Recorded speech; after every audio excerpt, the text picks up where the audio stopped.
সামাজিক প্রথা, ধর্মীয় প্রথা সেটা পালন করবে, স্বাধীনভাবে পালন করবে।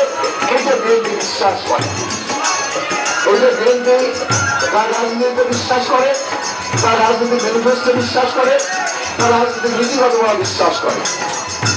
আমরা মনে করি এই নোয়াজাঙ্গা গ্রামে যারা আছে, বসবাস করেন, দীর্ঘদিন যাবৎ এই গ্রামটা সনাতন ধর্মী উদ্ভাসিত গ্রাম।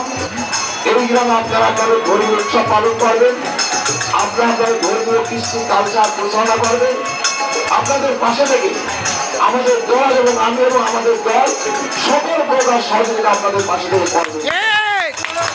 আমরা চাই স্বাধীন বাংলাদেশের গণতান্ত্রিক দেশে মানুষ তার গণতান্ত্রিক চর্চার দিক থেকে গণতন্ত্রের ব্যাখ্যা ধরে বলে সে তার স্বাধীনভাবে তার ধর্মীয় কাজ করবে, স্বাধীনভাবে সে তার ব্যবসা করবে, স্বাধীনভাবে সে তার চলাফেরা করবে, সমাজভাবে স্বাধীনভাবে তার সামাজিকতা করবে, সমাজ স্বাধীনভাবে তার ধর্মীয় কৃষ্টি কালচার পরিচালনা করবে।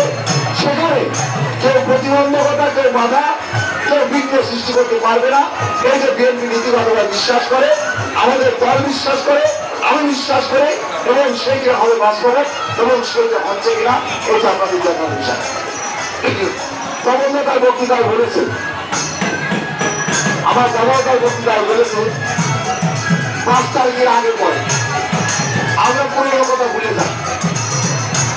5 তারিখে 5 আগস্ট বাংলাদেশের ফ্যাসিস্ট হওয়ার পরে বাংলাদেশের তথাকথিত ঝিনাইদহ জেলা তথাকথিত ঝিনাইদহ নির্বাচন এলাকা 2 অথবা ওই নোয়াজাঙ্গা গোপালপুর পদ্মাগাড়ি ইউনিয়নে যারা সনাতন ধর্মের মানুষ ছিলেন, অনেকে বলে, আমার শুনতে খুব খারাপ লাগে, ভাষা আমি বলতে চাই না, বলতে চাই না, অনেকে বলে সংখ্যালঘু।